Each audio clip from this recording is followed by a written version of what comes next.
Programa Isso é Pecuária. Oferecimento Nelore Mato Grosso, uma rede de oportunidades para pecuaristas. Acrimate, Associação dos Criadores de Mato Grosso. IMAC, PREM, Programa de Inserção e Monitoramento. Olá, bom dia! Vamos conhecer a história de amor e legado à pecuária. A história do senhor José Wellington e Tereza Gomes de Lima. E no segundo episódio da série Raças, saiba mais sobre o Senepol. E na receita dessa semana, vamos fazer um frango na cerveja preta com purê de mandioquinha. Tudo isso e mais no programa Isso é Pecuária, que está começando agora.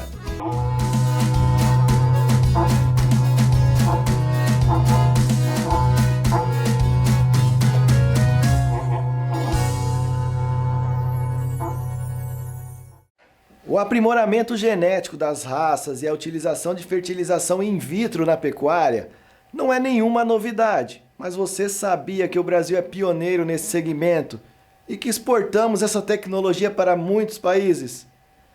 Nossa equipe foi até um laboratório aqui em Cuiabá para te mostrar como tudo isso é feito. A fertilização in vitro, popularmente conhecida como FIV, tem revolucionado o mundo da pecuária mato-grossense. A biotécnica ajuda a melhorar a genética dos plantéis de corte e de leite. O Brasil é o pioneiro nesta tecnologia e vende embriões para diversos países em todo o mundo. A fertilização in vitro, ela acelera o melhoramento genético. Então, ela é uma ferramenta de multiplicação. A vaca, ao longo da vida dela, ela deixa em média 6, 5, 6, 7 filhos na fazenda. E pela técnica de fertilização in vitro, a gente consegue produzir em média 10 filhos por ano. E esse processo é repetido todos os anos, entendeu? Então, a gente consegue multiplicar as melhores fêmeas. A inseminação artificial, ela veio para multiplicar os melhores machos, onde coleta-se o sêmen do touro e insemina 1.000, 2.000, 3.000, 100.000 vacas com o sêmen de um touro. A fertilização in vitro veio para multiplicar a fêmea, porque até então a fêmea produz um bezerro por ano. A gestação são 9 meses, então é um bezerro por ano. A primeira vez que a FIV em bovinos resultou em um nascimento de bezerros foi em 1994. De lá para cá, a técnica se aprimorou e hoje amplamente utilizada por produtores e médicos veterinários que querem alcançar resultados ainda melhores. Quando eu comecei a trabalhar com FIV, a gente tinha 6 horas da hora que eu coletava o óvulo para estar no laboratório. Hoje a gente tem 24 horas, então assim, isso permitiu a gente hoje acessar fazendas muito mais distantes. Então essa é uma melhora que aconteceu ao longo dos anos. Os próprios resultados. Hoje a gente consegue algo em torno de 50% de taxa de gestação. Quando começou a FIV, quando a gente conseguia 25%, era um resultado excelente. Então, tudo isso mostra a evolução da técnica. Hoje, a gente consegue aspirar novilhas, bezerras, jovens. Então, isso encurta o intervalo entre gerações. Falando de melhoramento genético, isso é uma ferramenta que acelera bastante. Então, através da genômica, hoje, você consegue já ter um mapeamento dessas fêmeas jovens antes que elas tenham o primeiro parto. Então você já sabe o que elas vão transmitir e você já pode acelerar essa parte de reprodução. Ou seja, a novilha, a vaca, quando ela vai parir o primeiro bezerro, às vezes ela já tem 10 filhos em barrigas de aluguel nascido. Então você consegue avaliar muito mais rápido. Isso aí acelera muito o processo de melhoramento genético. Depois de coletado todo o material genético das fazendas, ele vem para um laboratório como este. E aqui acontece todo o processo de fertilização in vitro. E aqui os técnicos começam todo esse trabalho e os EPIs são necessários para garantir a excelência e a qualidade do serviço. Agora nós vamos conhecer como funciona todo esse processo que tem contribuído para a evolução e o melhoramento genético da pecuária brasileira. Quando esse material chega no laboratório, a gente recebe esse material e coloca nas incubadoras. As incubadoras têm também um controle de temperatura, pressão e umidade. Então, a todo momento, a gente está tentando chegar o mais próximo possível do que é o útero da vaca, não deixando esse ócito perceber que ele saiu de dentro da vaca. É um processo artificial, mas a gente tenta ao máximo não deixar que aconteça queda de temperatura, perda de gás, então a gente tem todo esse controle. 24 horas após a coleta no campo, a gente tem a fertilização in vitro, que é a nossa etapa de FIV, que é quando a gente troca esse óvulo de meio, esse óvulo ele sai do meio de maturação, vai para o meio de fertilização e recebe o sêmen. A gente limpa esse sêmen, capacita ele pela centrifugação e coloca os dois em contato, o espermatozoide e o óvulo. No segundo dia, são 22, 24 horas depois da FIV, a gente tem uma janela, a gente faz o cultivo desse óvulo. Ele já está fecundado e a gente tira ele do meio de fertilização, coloca no meio de cultivo e ali vai desenvolver o embrião. Esse embrião vai ficar no meio de cultivo por 5 dias e vai chegar no ponto ideal para a gente dar um destino para ele. Ou nós vamos criopreservar, congelar, ou nós vamos envasar ele para ser transferido no campo a fresco, ou então esse embrião vai ser descartado, e aí vai muito da qualidade dele. A FIV em bovinos acontece em basicamente 3 etapas: maturação in vitro, fertilização in vitro e cultivo in vitro. Para você que está nos assistindo, vale lembrar que vários equipamentos são utilizados para que essa técnica de FIV aconteça. Felipe, quais são os equipamentos que são utilizados aqui dentro do laboratório para a realização dessa técnica? Os equipamentos utilizados são os mais variados, né? Mas dentre eles a gente utiliza a nossa geladeira com controle de temperatura, para os hormônios, para os meios que a gente usa, para todo o material que precisa ser ou refrigerado ou congelado. Então a nossa geladeira é toda controlada. Fluxo laminar faz a filtragem do ar e não deixa, e dentro da capela do fluxo a gente não tem nenhum tipo de contaminação, então ele faz a filtragem do ar e o ar sempre de dentro para fora, para que nada de fora entre no fluxo e contamine o nosso trabalho. As nossas centrífugas, que é onde a gente capacita e limpa esse sêmen através da centrifugação e dos gradientes, dos meios que a gente usa, e as incubadoras, que são os nossos úteros artificiais, né? Que a gente controla também pressão, umidade, temperatura. Então, dentre os variados equipamentos, esses são, acredito eu, que os principais que a gente utiliza. Fluxo laminar, geladeira, incubadora, centrífuga, é o que a gente precisa para fazer uma FIV de qualidade, entregar um embrião de qualidade para o veterinário. Ao longo do processo, todo cuidado deve ser tomado para que a técnica seja realizada com sucesso e não sofra interferência. Segundo o biólogo Felipe, a temperatura é um fator primordial. Nosso desafio no Mato Grosso a temperatura é para cima, né? A gente tem um controle, as nossas transportadoras de campo principalmente, elas são calibradas para 37,5, 38 graus, dependendo do dia, de como que está o ambiente, e para não deixar essa temperatura cair.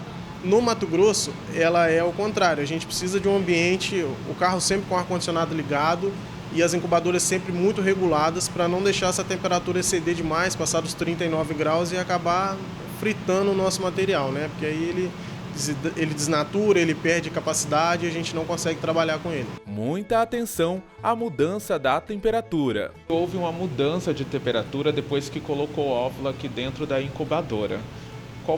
Por que isso acontece? Sim, isso aconteceu porque ela precisou abrir a incubadora para colocar os óvulos fertilizados. Preparou o sêmen, fertilizou o óvulo e voltou com ele para dentro da incubadora. Essa incubadora a gente usa ela tanto para maturação in vitro como para fertilização in vitro. Então, fertilizou, colocou aqui. Quando abre a incubadora, acontece a queda de temperatura. Ela está controlada para 38,7, só que houve uma troca. Abriu, então ela trocou com o ambiente. Essa temperatura ela cai. Porém, a incubadora ela já está programada, ela já tem um padrão dela de 38,7 de temperatura. Agora, pouco a pouco, ela vai aquecendo de novo até chegar no padrão já estabelecido para ela, que é 38,7. Fertilizou, fecundou o óvulo, ele vira um zigoto, ele deixa de ser um N e vira 2 Ns. E ele vai vir para a incubadora de cultivo.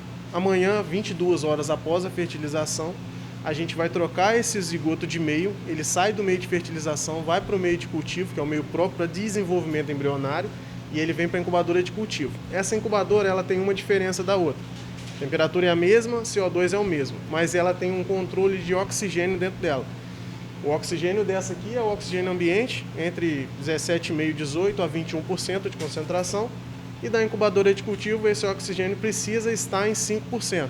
Então a gente tem uma injeção de nitrogênio para calibração, para equilibrar esse oxigênio aqui dentro. Quais são os conselhos que você daria para o pecuarista que está nos acompanhando, que quer adotar a técnica de FIV para o melhoramento genético? Olha, a FIV ela é uma ferramenta de melhoramento genético, né, onde a gente acelera esse processo. A recomendação que eu dou é a seguinte: o pecuarista tem que fazer melhoramento genético. Se ele está começando com um rebanho muito inferior, uma forma dele começar é inseminando, usando touros melhoradores. Você vai ter um impacto nessa produção, no melhoramento genético do rebanho. Se você já tem outras ferramentas que você consiga mensurar dentro do seu rebanho, seja ele PO ou comercial, aí você consegue identificar quem são as melhores fêmeas. A fertilização in vitro ela entra para você acelerar esse ganho genético multiplicando as melhores fêmeas. Mas existe um universo de possibilidades.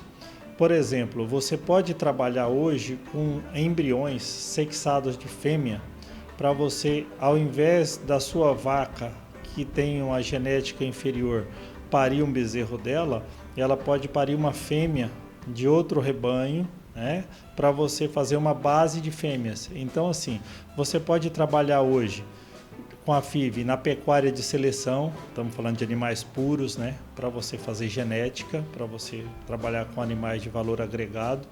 Nós estamos falando de trabalhar com embriões congelados para você fazer base de rebanho, com rebanhos de fêmeas, né? Então você transfere um embrião sexado e você vai ter uma base melhor de fêmeas, ao invés de você demorar anos com esses animais inseminando. Então você tem essa possibilidade também. Você tem a possibilidade de trabalhar com embriões sexados de macho para terminação. Então embriões para você trabalhar com qualidade de carne e você então transferir um embrião que vem com um pacote tecnológico com ultrassonografia, com marmoreio, com área de olho de lombo, e você já então cortar etapas, ao invés de você inseminar, para você ir colocando isso dentro do rebanho, você já transfere um embrião com essas características já para a terminação, para você produzir carne.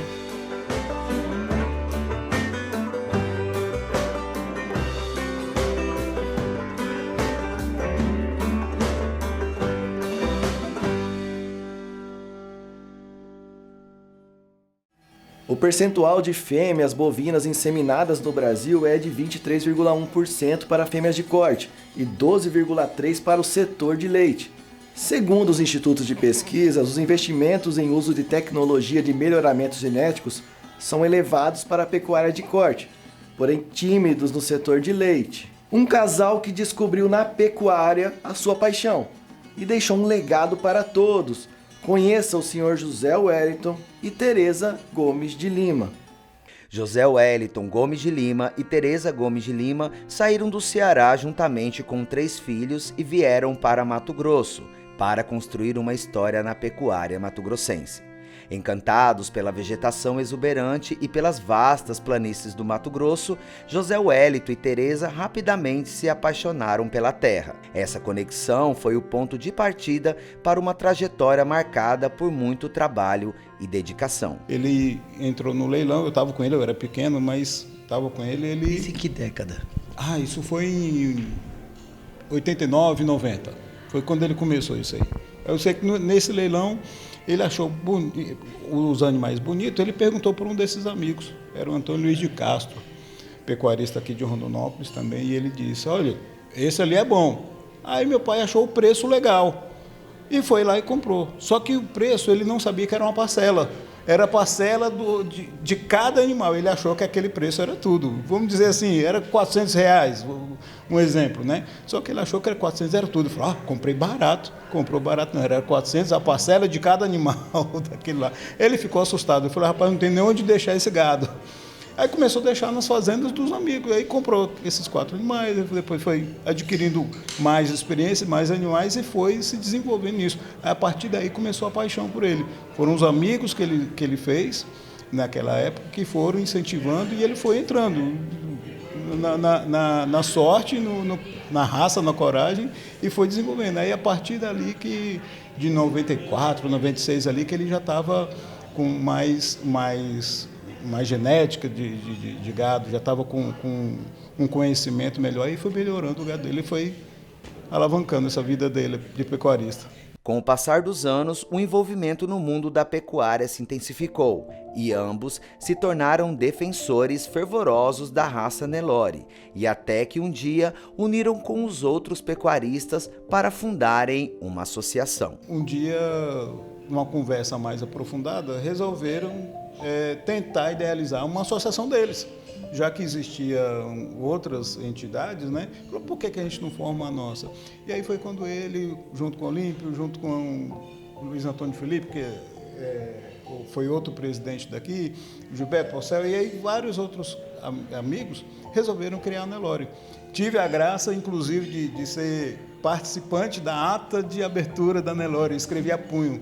Estava na exposição de Tangará da Serra, uma vontade danada de passear para ver o público, ver as meninas na época, né? E eu não tinha que ficar escrevendo na ata, porque não tinha nada digital, era tudo na mão. E a partir dali fundou a Associação dos Criadores Nelore. E aí essa paixão dele com os amigos foi crescendo, foi desenvolvendo, e ela está aqui até hoje, 30 anos já. A trajetória desse casal apaixonado foi interrompida tragicamente. No dia 14 de maio, um acidente aéreo na Serra de Tabirapuã, em Tangará da Serra, ceifou as vidas de José Wellington, Tereza e do piloto Almir Leal. O avião, onde estava a apenas 18 minutos do pouso, perdeu contato com a torre de controle e foi encontrado no distrito de Joaquim do Boche. Depois de 20 anos, em memória do casal, a Associação dos Criadores de Nelore do estado de Mato Grosso realizou uma missa. O evento foi um momento de reflexão e celebração da vida e do legado de José Wellington e Tereza. E estar aqui hoje na Nelore é um misto de emoção, de lembranças, né, que da mesma maneira que a gente se criou aqui também foi o dia em que eles foram velados. Então tem a Nelore em si, ela me remete muitas lembranças, e muitas lembranças muito boas, né? Eu tenho mais coisas lindas, maravilhosas da Nelore do que lembranças de tristeza. Então, assim, é muito, muito gostoso estar aqui de novo, estar participando desse momento e vivenciar tudo isso. Sinceramente, desde que eu perdi meus pais, eu tive um certo bloqueio, né? Minha memória ficou bem abalada, mas assim, eu vim de lá, eu tinha de 6 para 7 anos, né? E é justamente que nem minha irmã falou, a gente crescer, né, nesse ambiente de fazenda gerou dentro da gente um amor muito grande por essa área, né? Eu hoje não crio mais, mas eu gosto demais disso, né, de estar com esse pessoal. Que nem esse pessoal aqui da Nelore, que sempre foi muito amigo dos meus pais, sempre acolheu a gente muito bem. E é isso, desde que meu pai começou a mexer com fazenda, a gente entrou nessa paixão com ele e fomos curtindo. Qual que é a sensação de você vir hoje aqui na associação e ter uma missa, né? Uma missa aí para lembrar, para homenagear os seus pais que fizeram parte de toda a construção desse mundo aqui da pecuária? Eu fiquei extremamente grato, estou muito grato. Eu tentei ter a coragem ali de pegar o microfone e agradecer, mas eu estava embargado com a voz. O padre foi muito enfático em falar de família. Ele falou muito de família.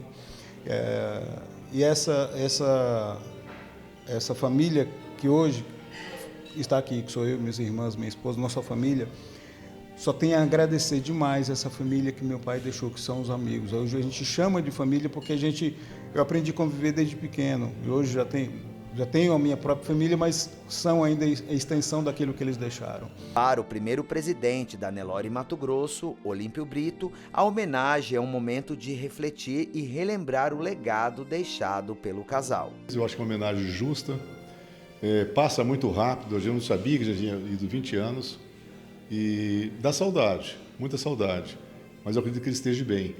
E um dia, possivelmente, ele vai se encontrar. E para encerrar, qual a mensagem que o senhor deixa para a família? Gente, de fé, eu adoro os meninos, as duas meninas e o Ângelo, o Cássio. Eles são meninos que nunca nos causaram problema, a gente acompanha eles no início mais de perto, hoje um pouco mais distante. Estão todos bem encaminhados e eles têm uma visão também bastante pragmática com relação a isso. Eu acho que o que o pai dele deixou foi muita amizade e que eles continuem preservando as amizades antigas, que eu acho que são as mais duradouras, as mais verdadeiras. Minha mãe era o braço direito, o braço esquerdo dele. Como ele era funcionário público, ele não tinha tempo hábil para poder dedicar à fazenda, aos animais, aos afazeres. E aí ele juntava a minha mãe mandava a mim e a gente tinha que estar junto, né? Então a gente aprendeu a gostar disso pelo ofício, pelo trabalho mesmo. O que ele precisava a gente tinha que fazer.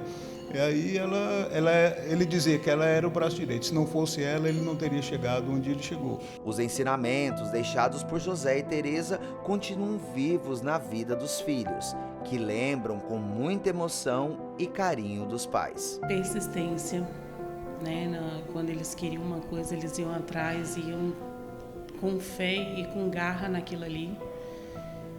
E é a paixão mesmo, fazer o que eles gostavam. Eles faziam o que gostavam e eu aprendi isso, fazer o que gostava. Você? Também não posso correr disso. Tanto que hoje eu moro na fazenda, né? O meu foco maior é mexer com cavalos. E morando em cima e dentro do que eles me deixaram, né? Então, assim, não tem muito para onde correr, não. Na fazenda, eu moro lá e nunca desisti do que você sonha. Eu acho que é uma coisa assim que eles deixaram muito para mim, né? Para nunca desistir. Eu já conheci o Zé Wellington, ele era um apaixonado pelo Nelore, e ele e a Teresa. A Teresa é muito mais que ele ainda, tá? E quando se formou a primeira chapa da Nelore, que eu presidi, ele passou a ser meu tesoureiro. Tamanha amizade que nós tínhamos e a confiança que eu tinha nele como ser humano, como pessoa. Pessoa maravilhosa, eu só tenho a tecer elogios.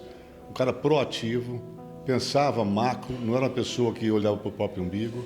Ele sempre queria o melhor para todos. Então é uma pessoa que eu só tenho a falar bem, cara. Ele era uma pessoa assim, ele era um cara muito extrovertido, muito brincalhão. Não tinha maldade com ninguém, é uma pessoa assim de uma alma santa, vamos dizer assim, tá? A Teresa, então, era uma pessoa maravilhosa, eu tinha ela como uma irmã pra gente, nós tínhamos, assim, uma convivência muito fraterna mesmo. A missa reuniu novamente a comunidade, mostrando que a marca deixada por eles permanece viva nos corações e na história de Mato Grosso. É muito gratificante para mim estar aqui hoje.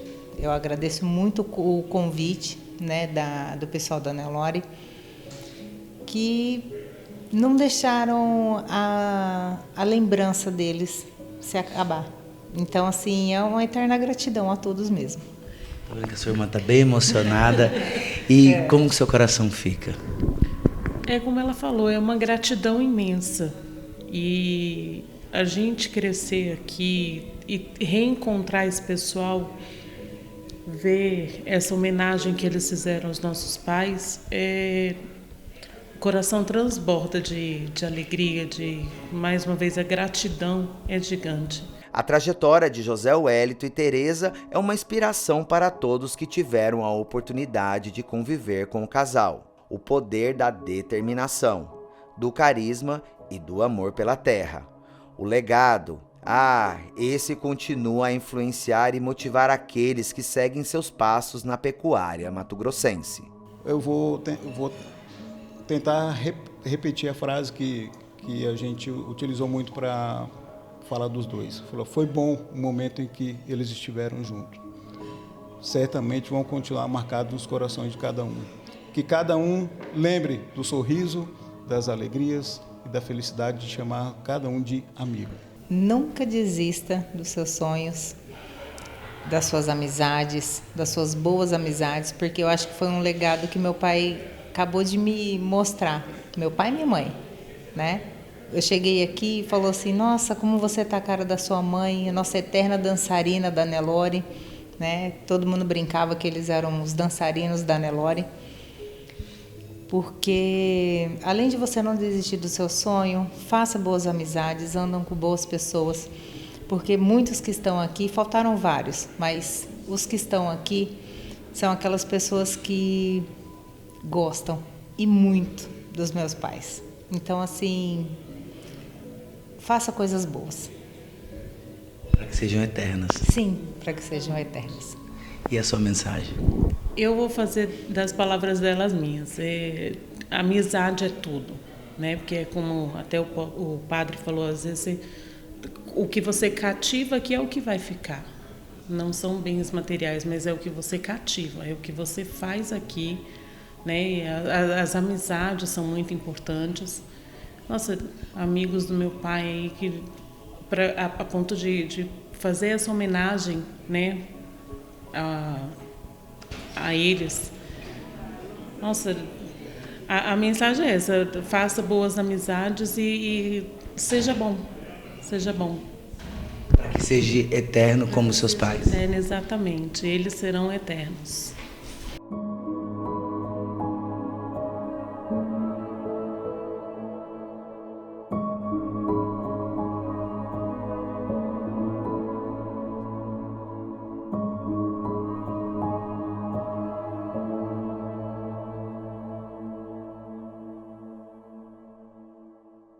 Com certeza, o senhor José Wellington e a sua esposa, a Tereza, contribuíram muito para a pecuária mato-grossense e brasileira e foram pioneiros na fundação da Nelore Mato Grosso.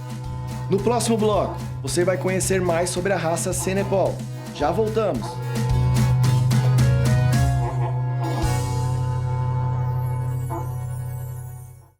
Leva um bom tempo para um pasto se formar, para um boi se tornar uma boiada e só então se transformar em alimento na mesa. Nada acontece da noite para o dia. Tudo exige esforço, dedicação e o trabalho de muita gente.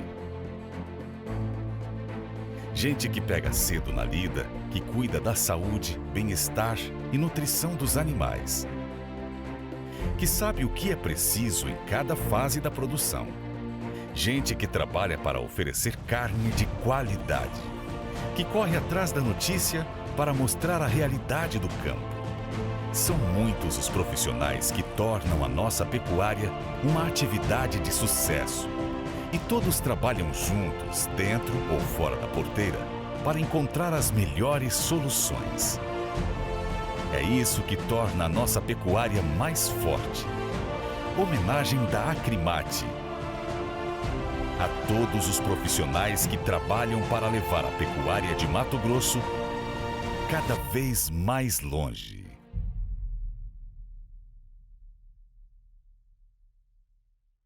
A pecuária em Mato Grosso respeita a lei e é sustentável. Para as fazendas que tenham problemas ambientais, o IMAC criou o Programa de Reinserção e Monitoramento, PREM.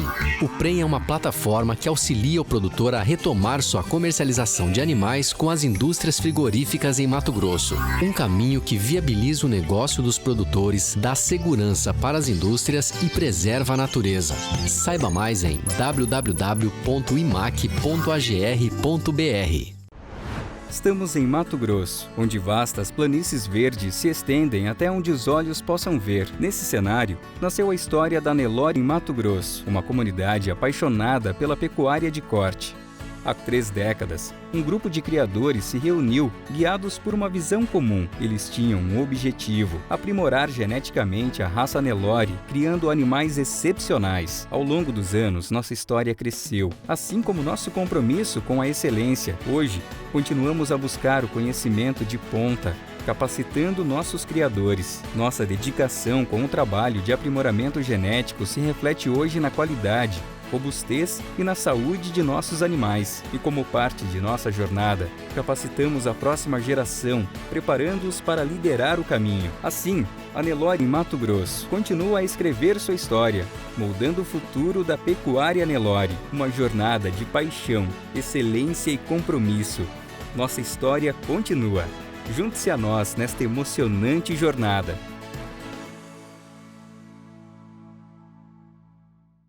Produtores rurais de Mato Grosso, atenção! Até o dia 4 de junho de 2024, estaremos em campanha de atualização de estoques de rebanhos. Todos os criadores de bovinos, bubalinos, ovinos, caprinos, aves, suínos, equídeos, peixes e abelhas devem fazer essa comunicação ao INDEA até o dia 4 de junho de 2024. Evite bloqueios de trânsito e multas. Faça sua declaração eletronicamente pelo módulo do produtor. Uma campanha FESA Mato Grosso.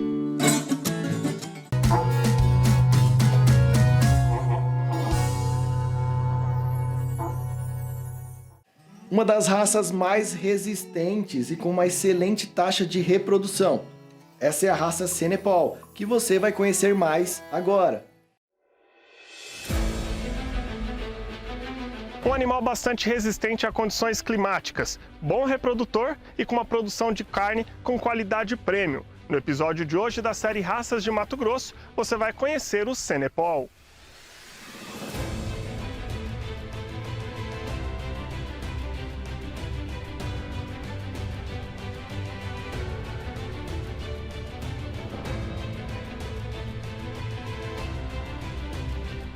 Bom, o Senepol da Conquista começou de uma amizade, começou de uma indicação de um dileto amigo chamado Jorge Basílio, família Basílio, já então criadores da raça Senepol, e eu então querendo entrar em alguma raça de gado puro, considerando o valor agregado, tamanho da fazenda, enfim, quando o Jorge falou, Fábio, tem uma raça aí que nós estamos mexendo, criando e estamos gostando.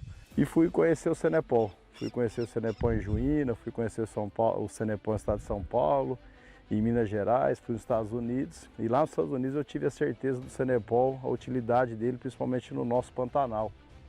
Porque lá nos Estados Unidos tem a fazenda Sacramento, que fica nos Everglades ali entre Miami e Orlando. Então quando eu cheguei lá, o gado, eu fui na época da chuva, o gado estava pastando, com meio metro d'água, comendo só ponta de capim. Falei, então esse animal rústico, adaptado, que está lá no nosso Mato Grosso, mas eu não tinha visto ele no Pantanal do Mato Grosso. Falei, ele vai também dar certo no Pantanal, e no fato deu certo. Então a adaptação dele ao calor, a resistência dele pelo zero, é isso que proporciona a heterose a pasto, que é o mais bacana, né? Porque ela é de graça. E além dessa adaptabilidade dele, é um animal bom reprodutor e que produz uma carne mais premium, né? Outra vantagem do Senepol, a libido dele, né? Então, ou seja, nós temos já definido pela Embrapa Genepus a indicação de que você pode colocar um touro para 40 vacas, né? Diferente até do zebu, que você põe para 25. Então, ele suporta mais número de vacas, até pela libido dele. Consequentemente, você tem um efeito de produção maior. Isso é muito interessante. Então, é uma raça espetacular para fazer heterose a pasto. Ela não tem restrição. Vocês vêm investindo numa tecnologia para um melhoramento genético, melhoramento de carcaça, como que é isso? Aqui no nosso projeto Senepol da Conquista, todas as possibilidades de avaliação da pecuária existentes que nós empregamos, nós a utilizamos. Ou seja, desde o genoma até o consumo alimentar residual. Todas as características passíveis de mensuração é que a gente consegue realizar, tem ferramenta para isso, tem tecnologia para isso. Então aqui o trabalho de melhoramento genético é o nosso pilar. Aqui de fato nós fazemos efetivamente isso. E estamos desde 2015 fazendo avaliação de carcaça. Então esse animal tem uma tecnologia embarcada nessa característica carcaça, e que vai consequentemente entregar para sua prole maior peso quando ele tem mais AOL, mais precocidade quando tem mais espessura de gordura subcutânea, e a cereja do bolo, que é o marmoreio. E todo esse controle é feito aqui, com a alimentação, com a água, é feito esse estudo, um sistema todo específico para analisar individualmente cada animal, né? Todos os animais eles são analisados individualmente, considerando o seu grupo contemporâneo. Os animais nascem e vêm para a prova, por exemplo, aqui quando eles estão agora, passaram todo o seu ciclo de vida juntos. porque dentro de um programa de melhoramento genético você tem que dar a eles o mesmo manejo, submetê-los à mesma situação de comida, de clima, pastagem, enfim, para você estar identificando, obviamente, os melhores animais. Fábio, aqui então a gente tem as meio-sangue, né? Explica pra gente qual que é o trabalho que vocês vêm fazendo até chegar nesse ponto. O trabalho nosso consiste em construir animais melhoradores, no caso touros, para que esses touros possam ser comercializados para a pecuária em geral. Por quê? Porque o touro, com a característica que ele tem, a genética embarcada que ele tem, vai produzir com uma vaca, Nelore a campo, esse tipo de bezerra aqui.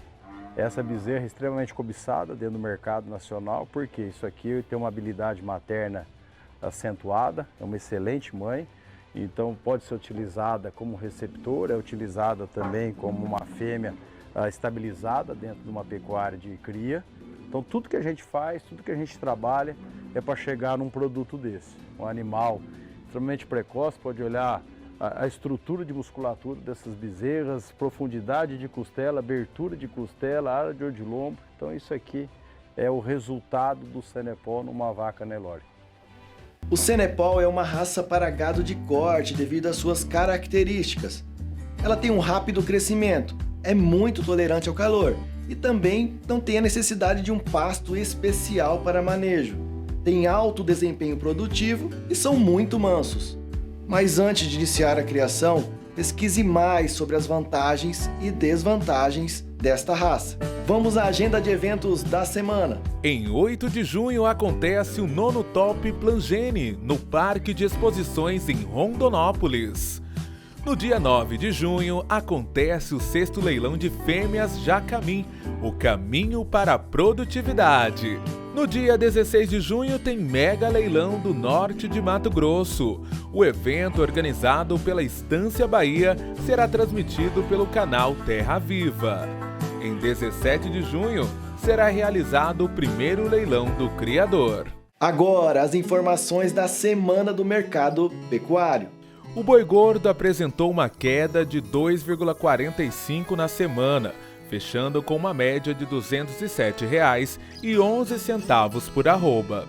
O boi magro também viu uma redução de 2,79% na semana, sendo comercializado a R$ 223,50 por arroba.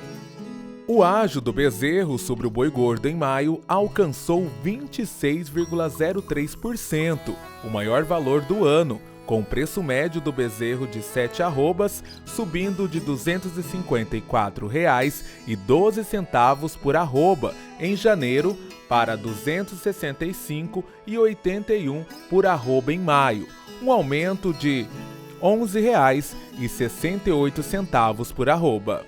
A maior oferta de bovinos e a chegada da seca tem pressionado os preços para baixo, especialmente o boi gordo, mas o aumento no ágio do bezerro indica uma possível sustentação dos preços a longo prazo.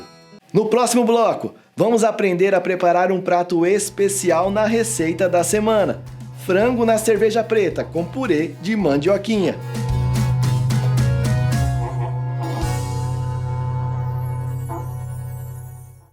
Leva um bom tempo para um pasto se formar, para um boi se tornar uma boiada e só então se transformar em alimento na mesa. Nada acontece da noite para o dia. Tudo exige esforço, dedicação e o trabalho de muita gente. Gente que pega cedo na lida, que cuida da saúde, bem-estar e nutrição dos animais. Que sabe o que é preciso em cada fase da produção. Gente que trabalha para oferecer carne de qualidade. Que corre atrás da notícia para mostrar a realidade do campo. São muitos os profissionais que tornam a nossa pecuária uma atividade de sucesso. E todos trabalham juntos, dentro ou fora da porteira, para encontrar as melhores soluções. É isso que torna a nossa pecuária mais forte. Homenagem da Acrimate. A todos os profissionais que trabalham para levar a pecuária de Mato Grosso cada vez mais longe.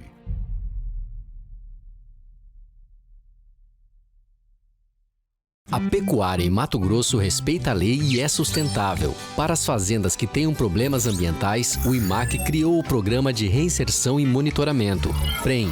O PREM é uma plataforma que auxilia o produtor a retomar sua comercialização de animais com as indústrias frigoríficas em Mato Grosso. Um caminho que viabiliza o negócio dos produtores, dá segurança para as indústrias e preserva a natureza.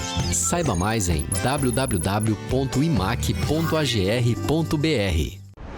Estamos em Mato Grosso, onde vastas planícies verdes se estendem até onde os olhos possam ver. Nesse cenário, nasceu a história da Nelore em Mato Grosso, uma comunidade apaixonada pela pecuária de corte.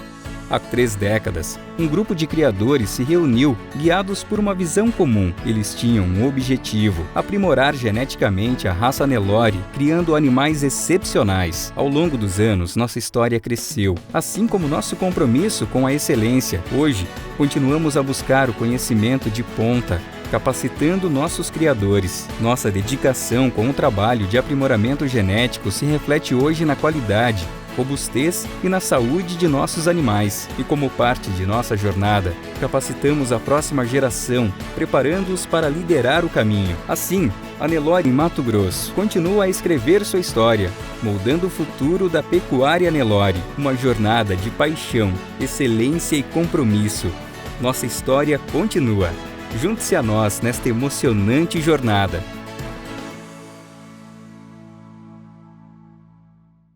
Produtores rurais de Mato Grosso, atenção! Até o dia 4 de junho de 2024, estaremos em campanha de atualização de estoques de rebanhos. Todos os criadores de bovinos, bubalinos, ovinos, caprinos, aves, suínos, equídeos, peixes e abelhas devem fazer essa comunicação ao INDEA até o dia 4 de junho de 2024. Evite bloqueios de trânsito e multas. Faça sua declaração eletronicamente pelo módulo do produtor. Uma campanha FESA Mato Grosso.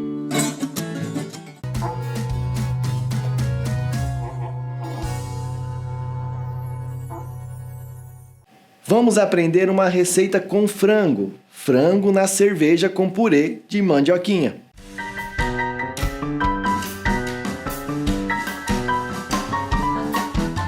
Olá pessoal, eu sou o chefe Rafael Maimone.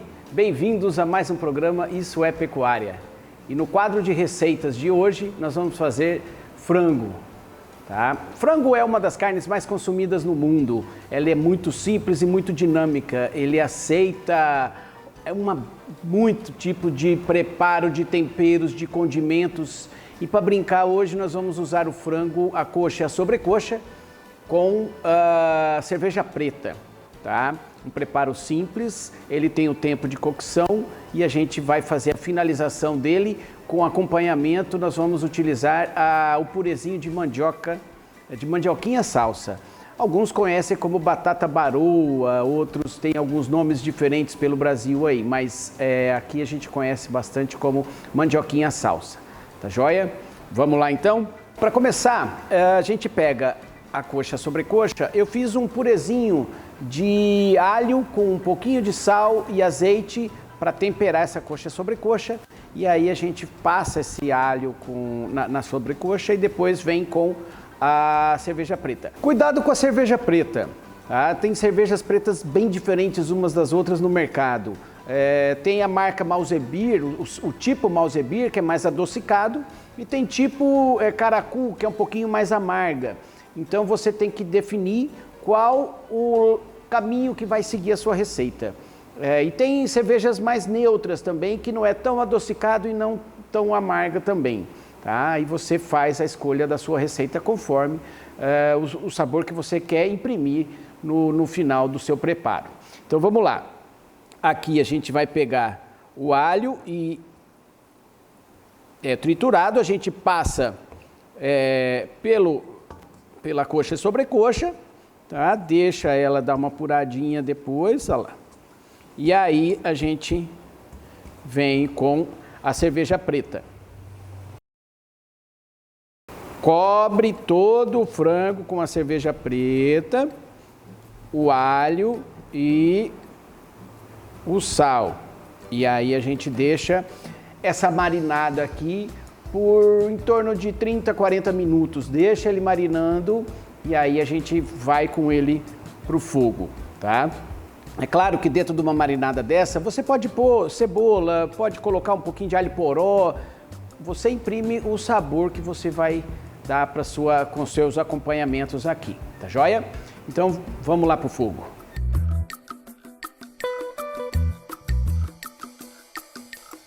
Pessoal, então vamos lá. Nós deixamos aí em torno de 30 minutos o nosso frango marinando. Agora nós vamos para a panela.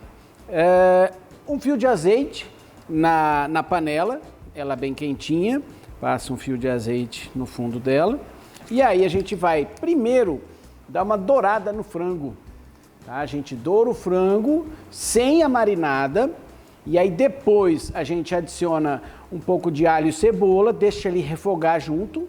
E aí que a gente vem com a marinada e deixa cozinhando esse frango nessa marinada que nós fizemos. Um detalhe é o seguinte, aqui nesse caso, nós estamos usando o frango para ele cozinhar, tá? Ele vai cozinhar aqui no nosso fogo. Se você quiser colocar ele para assar, aí não precisa fazer o que eu fiz aqui, que eu tirei a pele do frango, tá? Porque eu particularmente não gosto da pele quando ela fica cozida.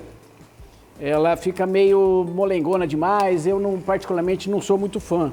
Então eu tiro a pele quando eu vou cozinhar o frango. Agora, quando vai para o forno para assar, aí eu deixo a pele, tá? No caso do forno, aí a gente pode fazer uma brincadeira um pouquinho diferente. A gente coloca o frango na assadeira, virada com a pele para cima, e aí um pouco abaixo a gente coloca a marinada. Mas não para cobrir o frango. Por quê? Porque a gente quer que a pele fique crocante e dourada. Aí a gente coloca no forno e deixa o forno finalizar. Tira o frango e depois apura o molhinho para a gente finalizar e servir. Tá? Nesse caso aqui, a gente vai estar refogando bem e dourando o frango com o nosso azeite aqui na panela. E depois a gente vem com cebola, alho, que é a base da cozinha brasileira, e aí com a marinada que nós fizemos com a cerveja preta. Joia? Então vamos lá. Aqui nesse momento o frango vai estar soltando o líquido, tá? Até ele soltar todo o líquido dele e começar a dourar da forma com que a gente precisa que dê esse douradinho na base dele, tá? Então a gente espera, deixa ele soltar todo esse líquido e finaliza ele assim que ele der a dourada que a gente precisa. Aqui já deu o dourado que a gente quer no nosso frango, então a gente vem agora cebola e alho e deixa apurar um pouquinho, daí a gente vem com a marinada.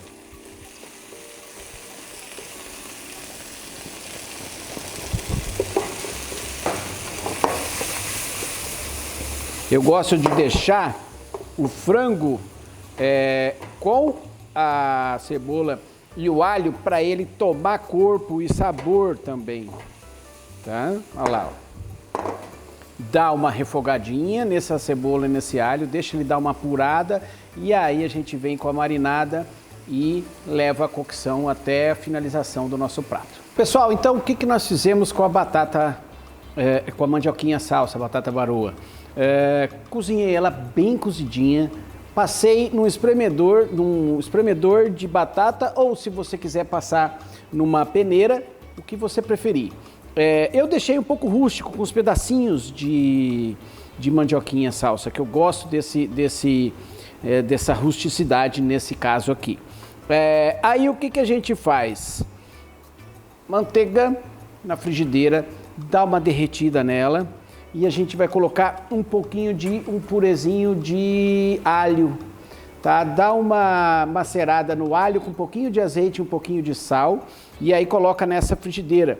Apura ele junto com a manteiga e depois a gente acrescenta o nosso purê, tá?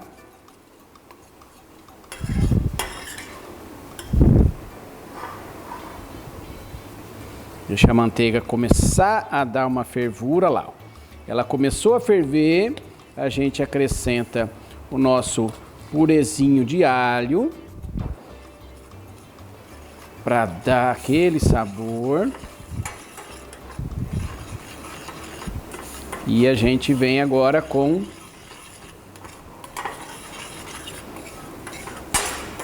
o nosso purê. Olha lá, o alho vai tomando corpo. Deixa ele dar uma apurada, uma fervida boa. Tem um detalhezinho do alho que você pode fazer caso você tenha aquele desconforto depois de comer o alho. Quando você abre o alho na longitudinal dele, de comprido, você tem no meio dele um talinho. Esse talinho você tira, tá? Porque esse talinho é um dos principais motivos desse desconforto com o alho depois de comer o alho, tá? Você pode retirar todo esse talinho do seu alho e aí você utiliza na sua receita, qualquer receita. Aí agora o alho tá apuradinho, eu não quero ele dourado, eu quero ele só apurado, porque senão ele dá cor no meu purê. Olha lá, tá?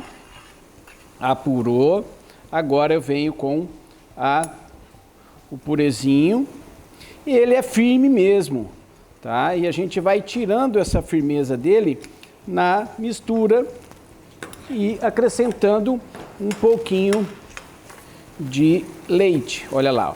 A gente aperta e vai absorvendo a manteiga na estrutura do purê, olha lá, tá?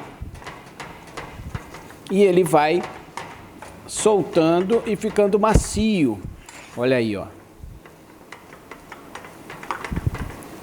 Aí que se você quiser mais macio, aí você vai e coloca um pouco de leite. Aí ele vai dar uma maciez um pouco mais leve do que só a manteiga.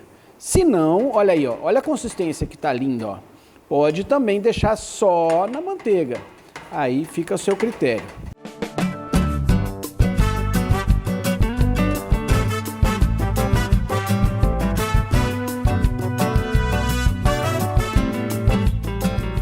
Pronto. O nosso purê tá pronto pra gente finalizar o nosso prato. Agora a gente vai para a montagem do nosso prato. O purezinho vai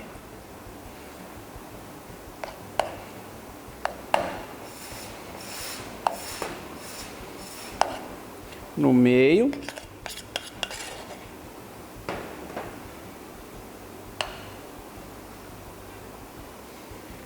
E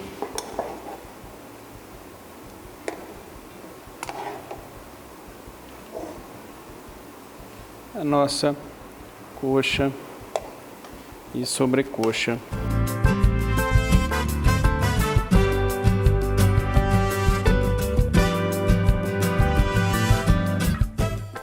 Pessoal, então um prato extremamente rico de sabores, tá? E se você gostou, faz em casa e prova, tá joia? Até o próximo programa, um grande abraço a todos, fiquem com Deus.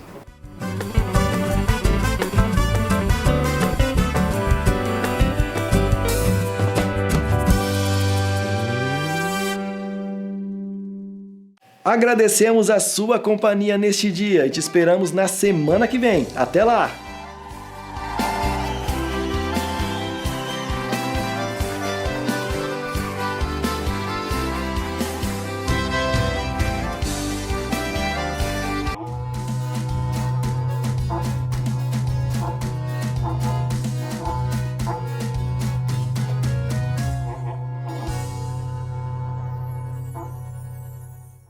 Leva um bom tempo para um pasto se formar, para um boi se tornar uma boiada e só então se transformar em alimento na mesa.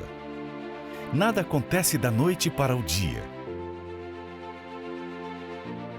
Tudo exige esforço, dedicação e o trabalho de muita gente. Gente que pega cedo na lida, que cuida da saúde, bem-estar e nutrição dos animais. Que sabe o que é preciso em cada fase da produção. Gente que trabalha para oferecer carne de qualidade. Que corre atrás da notícia para mostrar a realidade do campo. São muitos os profissionais que tornam a nossa pecuária uma atividade de sucesso. E todos trabalham juntos, dentro ou fora da porteira, para encontrar as melhores soluções. É isso que torna a nossa pecuária mais forte. Homenagem da Acrimate a todos os profissionais que trabalham para levar a pecuária de Mato Grosso cada vez mais longe.